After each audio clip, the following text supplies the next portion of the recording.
Bonjour les amis, on va faire des débats, pas des débats politiques, on va avoir des propos avec des candidats en politique et on va s'adresser à tous les candidats qui sont rentrés dans la liste du collectif citoyen. Et la première qu'on reçoit, elle s'appelle Isabelle Duchâteau. Bonjour Isabelle. Bonjour Chocho. Alors Isabelle, qui es-tu vraiment? Toi, explique-nous, pour ceux qui ne te connaîtraient pas encore, il y en a qui découvrent aussi tous les mouvements collectifs citoyens. Qui es-tu vraiment, Isabelle Duchâteau? Alors qui je suis vraiment? Bien, je suis mère de 3 enfants. Premier beau boulot déjà. C'est un très très beau boulot, surtout que c'est des ados maintenant. Donc, ouais. Et que tu as éduqué toi-même à la maison. Que j'ai éduqué moi-même à la maison pendant leur primaire. Et puis ils ont eu envie d'aller se confronter au monde à un certain âge, c'est normal. Mais donc voilà, 3 ados à la maison, ça déménage. Hein. Je fais beaucoup de taxi pour le moment. Ouais. Et puis j'ai l'habitude de rouler parce que je suis aussi infirmière à domicile. Donc je mange des kilomètres tous les jours et ça fait l'essentiel de mon temps, mais j'ai aussi maintenant 2 autres activités puisque je reste présidente de la SBL Notre Bon Droit qui a été fondée pour défendre nos droits et nos intérêts face à la gestion de la Covid à la fin de l'année 2020, là quand on s'est aperçu que notre démocratie représentative avait de plus en plus de mal à accepter la contestation citoyenne et que l'état de droit et surtout nos droits fondamentaux, individuels et collectifs, n'étaient plus respectés par la gestion de la Covid-19. Donc c'est pour ça qu'on a... Ça va continuer, notre bon droit. Notre bon droit continue, il y a encore plusieurs actions en cours pour le moment. Vas-y, qu'est-ce qu'il y a en cours alors, ce qui est encore en cours, il y a une action pénale contre la FMPS, parce qu'on considère que la FMPS n'a pas fait son travail de diligence par rapport à la mise sur le marché de produits expérimentaux qui ont causé des dégâts à la santé. La FMPS, on rappelle, c'est ceux qui cautionnent tous les médicaments qui peuvent être introduits sur le marché belge. C'est un peu le talon d'Achille du service santé de M. Van den Broek. Et alors, il y a une action contre l'Ordre des médecins qui est en train de se préparer avec les médecins et un avocat qui travaille dessus par rapport au fait que l'Ordre des médecins n'a pas protégé suffisamment bien les patients en interdisant les médecins de pouvoir exprimer un avis libre et éclairé sur la stratégie de sortie de crise, tout vaccin à l'époque de la Covid-19. Quelles sont tes grandes qualités, Isabelle Duchâteau? Ah, je suis tenace. Voilà, ça. Je suis tenace. Pour le convaincre, ton principal défaut, tu es tenace. Je suis tenace. Voilà. Isabelle, admettons, pif, paf, baguette magique, tu es élue, tu deviens députée, hein. Pas députée, ça tu l'es depuis longtemps.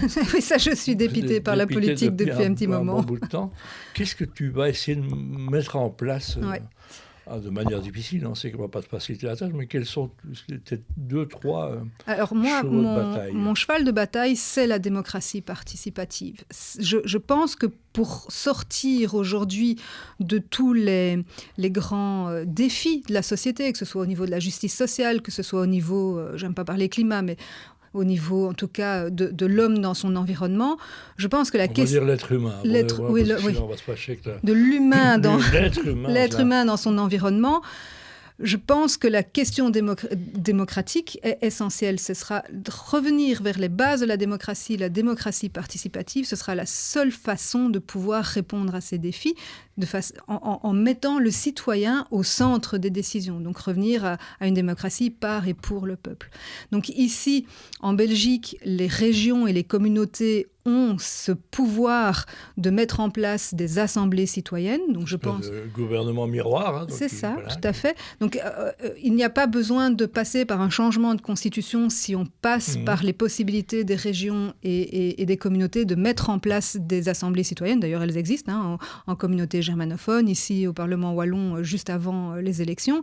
Et donc, il faudrait partir de ces assemblées citoyennes existantes pour lancer des projets pilotes d'assemblées citoyennes législatives, donc des assemblées citoyennes où ce sont des citoyens tirés au sort qui auraient la possibilité... Pourquoi est-ce qu'on ne peut pas les choisir sur base de leurs compétences? Le tirage au sort se fait sur base de volontaires? Volontaires, oui. Alors on analyse des dossiers. Je veux dire, tout le monde a quelque chose à dire, mais si on a l'intention d'avoir des économistes ou des choses qui se lancent dedans, c'est peut-être plus intéressant des secteurs ou c'est le tirage au sort? Le tirage au sort est ouvert à tout le monde, D'accord. sans aucune particularité de capacité ou de D'âge, niveau de genre, d'âge ouais. ou de genre. La seule chose qu'il faut, c'est qu'effectivement, il ne faut pas être déchu de ses droits civiques. Hein. Mais le tirage au sort doit être le plus large possible, mais toujours sur base volontaire. Hein. Il ne faut pas aller chercher quelqu'un dans la rue qui n'a absolument pas envie de se mêler de la chose publique. Il faut des Bien sûr, volontaires. base volontaire, important. Base volontaire Ça se passe importante. déjà, certains partis, il faut être honnête de lire le fond des gens, Ouais. on va proposer. Nos amis les engagés, je crois que Colo aussi. La première chose, mettre en place des projets pilotes d'assemblées citoyennes par tirage au sort, qui pourraient commencer à travailler avec ce que j'appelle les annexes, parce qu'effectivement, tous les citoyens ne sont pas des experts en tout, et Dieu merci. Et donc, si c'est quoi une annexe alors? Alors, certaines annexes, pour moi, sont indispensables. C'est que, imaginons, les régions ont cette capacité de pouvoir légiférer en matière d'enseignement, par exemple. Imaginons qu'on laisse ce projet pilote réfléchir à une réforme de l'enseignement. Les gens qui seront tirés au sort ne seront pas des spécialistes de l'enseignement. D'accord.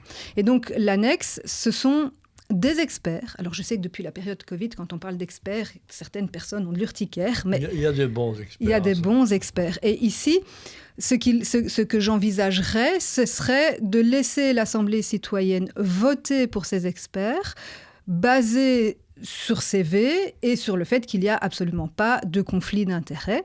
Et on pourrait retrouver, dès lors, des universitaires qui ont des doctorats et qui sont donc des grands théoriciens de la pédagogie, mais aussi des gens de terrain, des gens qui travaillent, des gens qui savent ce que c'est que les difficultés de l'école au quotidien, des profs, des directeurs. Et on prend un sujet avec lequel il y a une forme de brainstorming, réflexion. Voilà. Et on propose une réforme. Que vous dirigez, vous, à ce moment-là, vous essayez de tirer tout le sucre, comme on dit. C'est ça, on sort tout le sucre, l'Assemblée se réunit avec ses experts et on réfléchit à une grande réforme de l'enseignement.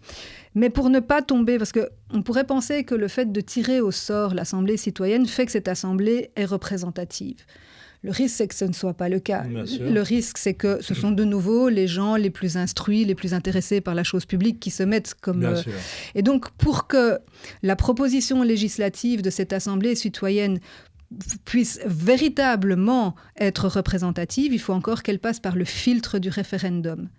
Une fois que l'Assemblée citoyenne a fait sa proposition législative, il faut que cette proposition passe par le filtre du référendum. Et le référendum qui s'organise comment, alors, qu'on comprenne tout? Alors, écoute, un référendum, à l'heure actuelle, on a l'exemple de la Suisse, on peut demander à l'ensemble de la population votante de se déplacer pour aller voter. Ça peut se faire électroniquement. Mais ça peut parfaitement se faire électroniquement aujourd'hui.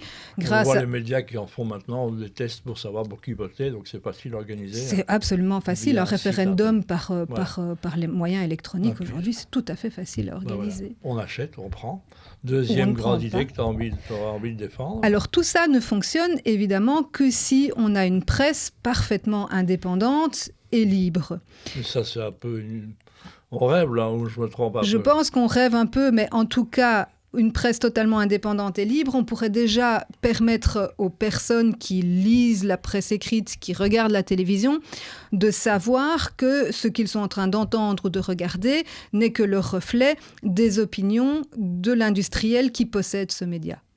Ce serait déjà une grande avancée parce que je pense que la plupart des gens n'ont peut-être pas nécessairement conscience que tel et tel média appartient à telle et telle grande famille et que ça donc représente les intérêts, les opinions. Je précise qu'il y a des journalistes qui font bien leur boulot, on n'attaque absolument. pas tout le monde. Je n'attaque certainement pas les journalistes. Je pars d'un constat qu'aujourd'hui, on ne peut plus parler de presse indépendante et c'est essentiel pourtant à l'heure où le jugement citoyen se fait sur base de l'information. L'indépendance veut dire financière, donc je rappelle que tous les médias sont subventionnés. Tout à fait. Vous pouvez checker, vous verrez au prorata de combien ils sont en fonction de leurs audiences et que on perd l'indépendance quand on est subventionné par l'État, ce qui me paraît logique. Et que encore moins par un industriel. Voilà, et par l'industriel, autre marché qui peut perturber aussi, c'est que vous n'avez pas massacré un laboratoire qui vous sponsorise, donc c'est un peu ça. Donc en tous les cas, non-subvention, c'est ça qu'on appelle un média libre et indépendant. Tout à fait. Mais ce qu'on pourrait aussi envisager, ça se fait en Suisse, je pense d'ailleurs, c'est de laisser les citoyens décider quels médias ils financent dans leurs impôts.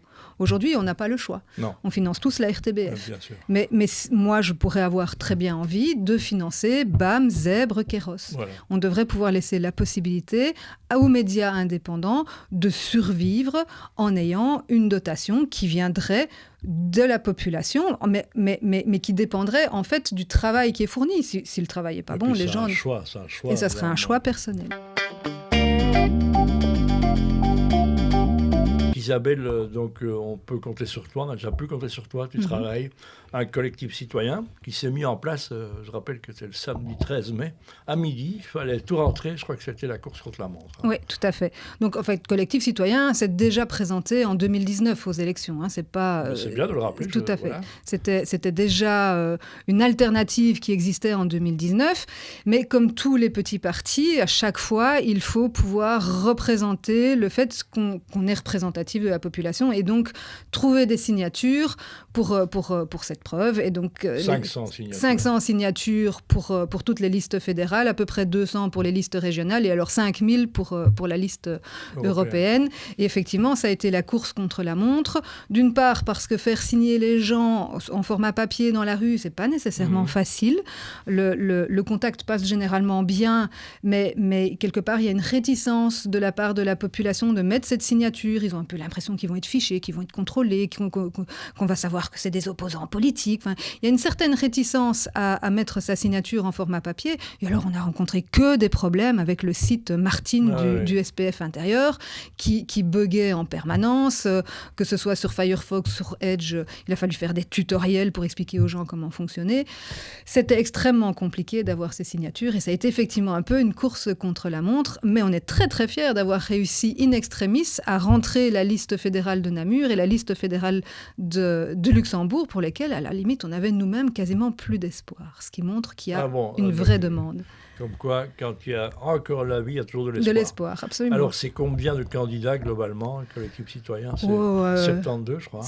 Beaucoup plus. Si on prend toutes les listes, donc fédérales et régionales, c'est un peu plus de 200. Un gros travail qui a été fait dans l'ombre, des gens de l'ombre, il y a peut-être des gens qu'on peut remercier. Absolument, on peut remercier Fred de son pseudo Fred Van Leuil, sans qui, je pense, le collectif citoyen ne tiendrait pas aussi bien qu'il tient aujourd'hui. C'est le liant de collectif citoyen, il va partout, il aide tout le monde.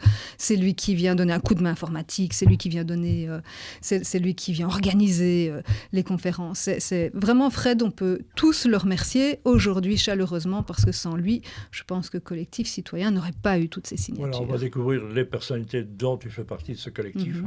Personnalités connues dans la résistance, donc beaucoup, très actives. Pourquoi tu as rejoint? Tu as hésité une demi-seconde ou pas du tout? Oh, j'ai beaucoup hésité, beaucoup plus qu'une demi-seconde. Oui, j'ai beaucoup hésité. Ce qui m'a finalement décidé, c'est de me rendre compte que voilà, on a avec notre bon droit, on était parti de l'idée que chaque fois que nos droits individuels et nos droits collectifs n'étaient pas respectés, il fallait déposer une plainte devant la justice pour faire constater ce déni de droit, ce déni d'état de droit.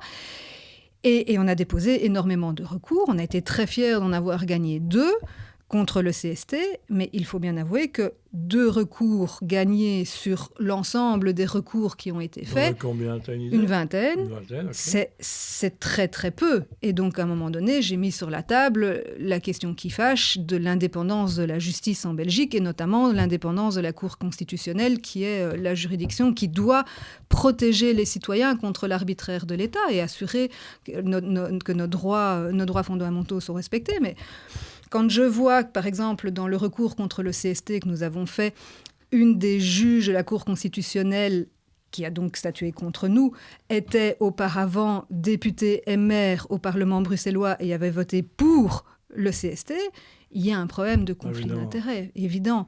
Et donc là, je me suis dit, manifestement, il va falloir faire des réformes plus profondes au niveau institutionnel. Et ça, c'est pas avec la justice qu'on peut y arriver. Alors pourquoi pas la voie politique? Pourquoi pas? Et qu'est-ce qui t'a le moment, tu te souviens du moment où tu as dit go, j'y vais? Le moment où je me suis dit go, j'y vais, c'est quand je me suis dit finalement, j'ai rien à perdre. Peut-être que ce sera un one-shot, peut-être que je vais m'engager plus longuement avec Collectif Citoyen, mais en tout cas, là, pour le moment, on a une fenêtre d'opportunité. On tente, parce que si on ne le tente pas, on n'obtiendra rien. Et si on le tente, qui sait? il y a peut-être possibilité d'obtenir au moins un député. Au moins un député. On le souhaite. Hein. Je rappelle, il faut combien de voix pour un député ? À peu près 30 000. À peu près 30 000. Au fédéral. Hein. Voilà, c'est un peu fédéral. loin. Pour le monde politique vous accueille comment ? Déjà, tu sens des idées, on en parle Rien du tout. Pas plus que les médias d'ailleurs. A priori, ici, une interview pourrait se dessiner. Je sais que d'autres candidats sur Liège ont également été interviewés. Donc voilà, les choses commencent à se faire petit à petit, mais de la part du monde politique traditionnel, pas de contact, non. Voilà, si les bombers, si vous trouvez qu'on en fait trop pour le collectif citoyen, c'est parce que les autres médias n'en feront pas assez. Donc vous n'en voudrez pas de dire qu'on veut soutenir les politiques qui se lancent, n'est-ce pas ? On est dans ce contexte-là. Isabelle, encore une troisième chose, un rêve, quelque chose de fou en disant si je vote pour Isabelle, voilà ce qui pourrait nous arriver. Je rêve petit, moi, mon rêve c'est d'être le moustique dans la chambre. Vous connaissez l'histoire, c'est Dynamite dire si vous voulez savoir, vous êtes trop petit, vous considérez si vous passez la nuit avec un moustique dans votre chambre, lequel des deux passe la plus mauvaise nuit. Voilà. Donc moi je voudrais être le moustique. Voilà. Bah, ça te va très bien. Ça me va bien. Alors, comment est-ce qu'on fait pour voter pour toi ? On va le 9 juin. Alors, on va voter le 9 juin, mais on doit être liégeois, puisque moi, je suis sur les listes de Liège à la Chambre. Pourquoi tu as choisi Liège ? Ça s'est mis comme ça ? Alors, j'ai pas vraiment choisi Liège, ça s'est mis comme ça, et je l'ai appris un peu par hasard, en fait, que j'étais liégeoise, que les Liégeois m'avaient adoptée, et ça me va très bien, parce que j'ai adopté les Liégeois. Voilà, donc les Liégeois, ils votent pour toi. À la Chambre. La liste, c'est la 19. C'est la 19, voilà, oui. Les deux listes, les listes régionales et les listes fédérales, c'est facile, c'est 19. Voilà, et donc toi, tu te présentes au fédéral. Au fédéral, donc, tout à fait. Par chance, je rappelle 30 000 voix, on peut rêver. Hein, on peut rêver, tout à fait. Il y a quand même pas mal de gens qui ont manifesté. Et les votes, ce ne sera pas comme... Il y avait 5 000 personnes selon les forces de l'ordre. On peut aller voter encore. Corrects. Qu'est-ce que tu as envie de dire ? Ton dernier message, Isabelle, en disant qu'est-ce que tu as envie de nous dire, toi qui t'engages dans un monde politique, qui va mettre de côté une partie de ta vie familiale, une partie, un mari, des enfants...